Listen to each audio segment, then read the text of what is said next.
Yo, selamat datang di channel baru. Belum kita mulai, alangkah baiknya Anda mendukung saya dengan cara subscribe channel ini agar saya lebih bersemangat dan tidak putus asa dalam membuat konten. Pada kesempatan kali ini, saya akan melanjutkan alur cerita light novel Tinta Setaraken Desita volume 4 part 5. Tanpa berlama-lama, langsung saja kita mulai.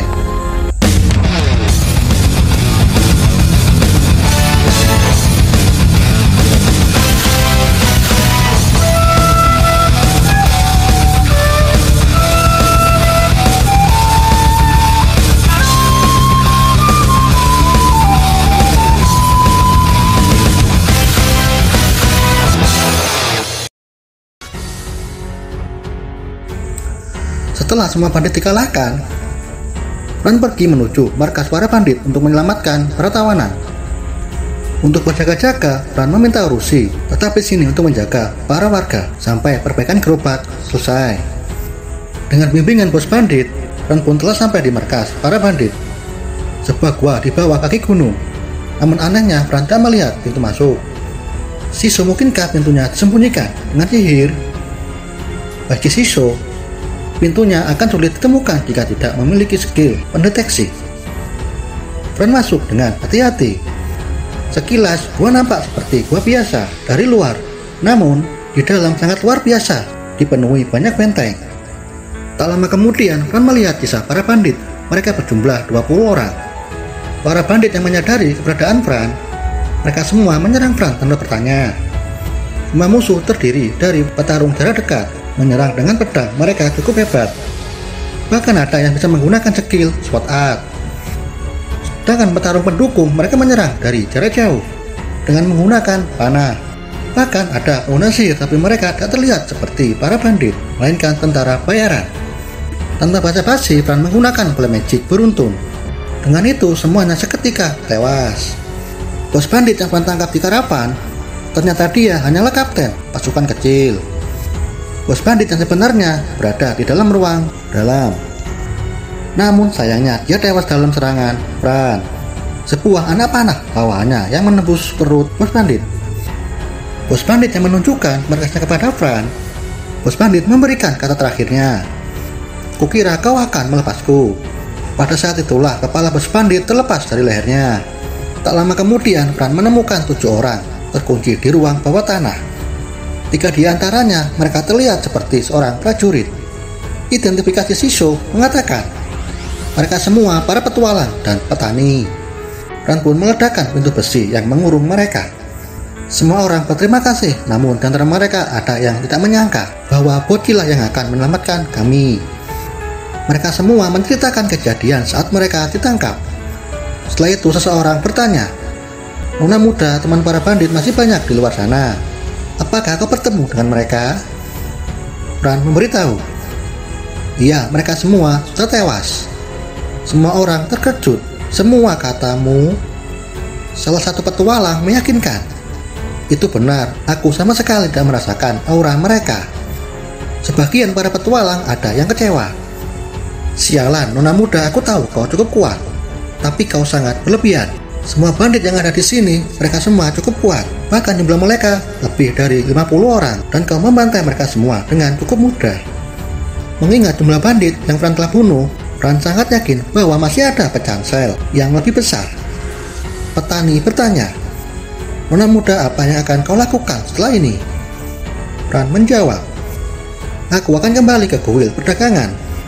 Memang dia bukanlah teman, tapi ada seseorang yang sudah menungguku." Sebelum itu, salah satu petualang menjelaskan, barang siapa yang berhasil menyelamatkan para bandit, dia berhak memiliki harta para bandit. Ran membawa mereka ke sebuah gudang. Namun di dalam gudang sama sekali tidak ada harta, yang ada hanya senjata, makanan, pakaian. Ran berkata, "Kalian semua bisa mengambil semua ini. Jika kalian semua menjualnya, semua ini bisa dijadikan uang." Ran menemukan sesuatu yang dia cari selama ini. Ada beberapa kantong yang berisi kunyit. Terlepas dari penampilannya seperti akar, kunyit mengandung unsur magis. Kunyit sangat bisa menyembuhkan penyakit apapun jika diproses dengan benar. Kunyit juga banyak dicari sebagai bumbu masakan. Shisho terlihat sangat senang. Pran, ini adalah bumbu yang kita cari. Ambillah beberapa kantong. Sebelum mengambilnya, Pran meminta maaf. Yang punya barang ini, aku minta maaf. Aku akan mencurinya dan aku berjanji, aku akan membuat kare yang luar biasa dengan bumbu ini. Petualang yang paling tua berkata, Nona muda, apakah kami bisa mengambil barang-barang kami yang sudah dilucuti para bandit? Dan kami sangat tahu bahwa barang ini semua milikmu. Jika kau bersedia mengembalikan barang kami, sebagai imbalan kami bersedia menjadi pengawal membawakan semua barangmu ke kota Pulbala. Tentu saja kami juga akan membayarmu. Pran bertanya, Sisu, apakah kau keberatan jika aku mengembalikan barang mereka? Sisu menjawab, tidak Pran. Lagi pula aku tidak merasakan mana yang sangat besar di dalam semua senjata. Pran berkata, baiklah, kalian boleh mengambil semua barang-barang kalian. Tapi sebelum itu ada sesuatu yang ingin kalian lakukan. Sekali lagi, aku akan mengikuti kontes memasak, dan aku sangat berharap kalian semua akan datang ke kiosku. Semua orang terlihat sangat senang, itu luar biasa. Baiklah, kami akan membeli semua makananmu, asalkan tidak mahal. Mereka pun pergi menuju luar gua. Namun sebelum sampai di luar, salah satu petualang mengetuk dinding. Dia merasa ada ruang lain di balik dinding. Petualang meraba-raba mencari pintu masuk. Pran yang tidak sabar, "Woi, minggirlah." Dinding pun meledak. Saat terlihat semua orang tercengang dan isinya harta karun, ada emas, perak, dan logam. Pran menemukan sebuah peti yang berisi botol kaca cairan misterius. Sisu merasakan mana yang sangat kuat dari dalam botol tersebut. Saat diidentifikasi, hasilnya gagal, dan Sisu hanya mendapat namanya saja, Soul Essence atau esensi jiwa. Sisu tidak tahu apa gunanya, tapi Sisu merasa takut karena botol tersebut disegel dengan sihir. Sisu meminta Pran, ambillah dan masukkan ke kantong dimensi. Setelah itu Pran kembali ke rombongan karavan yang menjaga Urusi. Saat sampai, Pran melihat tumpukan para goblin yang tewas akibat gigitan. Pran sangat lega, itu keputusan yang tepat meninggalkan Urusi di sini. Setelah penjelasan singkat apa yang terjadi di markas para bandit, mereka semua melanjutkan perjalanan ke kota Pulbala. Pran berpisah dengan mereka semua setelah sampai di kota Pulbala. Lalu Pran melanjutkan ke kuil petualang. Sampai di kuil, Pran menuju ruang bawah tanah untuk menguliti hasil buruannya kepada ahlinya. Untuk monster babi, dari daging, darah, kulit, taring bisa dijadikan uang. Namun Pran hanya mengambil daging dan darahnya. Kemudian Pran menuju lantai 3 untuk mencari alkemis. Sisu sangat penasaran dengan cairan misterius. Pran yang dibimbing Raspberry, Pran telah sampai sebuah pintu. Pintu tersebut bertulisan Dickboy dan Atelier. Pran masuk dan terlihat lelaki tua di sana. Dia alkemis namanya Eugen. Pran memperkenalkan diri. Namaku Fran, seorang petualang rangku D. Mendengar itu, Pak Tua sontak gemas. Ya ampun, kau sangat istimewa. Masih bocil sudah rank D. Analisis Sisu mengatakan, Pak Tua ini dia Raspisman, serangga. Skill alkimia lanjutan, biokimia. Gelar Potion Master, Alchemist Master. Pelayan menyiapkan teh. Pak Tua pun mulai bercerita tentang muridnya yang luar biasa. Namun sayangnya pengetahuannya dibuat kejahatan. Jadi Pak Tua ini dikeluarkan dari kuil alkemis karena ulah muridnya. Singkat cerita, Pran sangat kasihan mendengar cerita Pak Tua.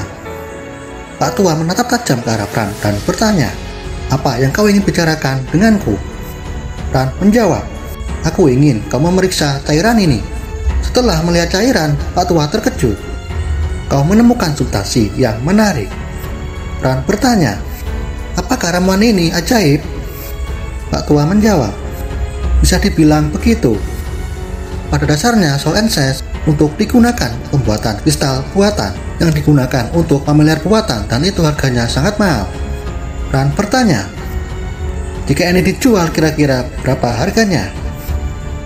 Pak Tua menjelaskan, "Ini dihargai mulai dari 100.000 sampai 100 juta karena benda ini sangat berharga. Namun sayangnya aku tidak tahu cairan ini akan jadi kristal apa. Untuk mengetahuinya aku butuh waktu 3 hari, paling lama 10 hari. Saat dipahami botol tersebut, ini adalah hasil dari kuil alkemis.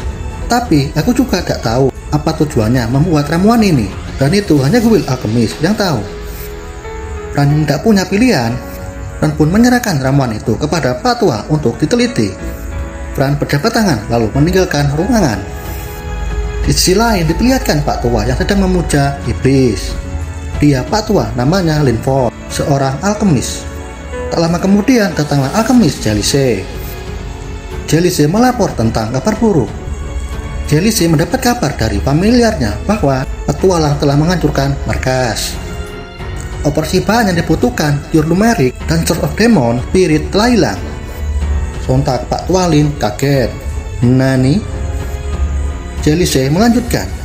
Padahal aku berencana menggunakan skill Refresh Attribute pada Cure Numeric untuk memproduksi Evil Water. Dan sekarang markas kita telah dikuasai Britnet pasukan Count Sebastian. Dan kita lanjut di video selanjutnya. Terima kasih sudah menonton.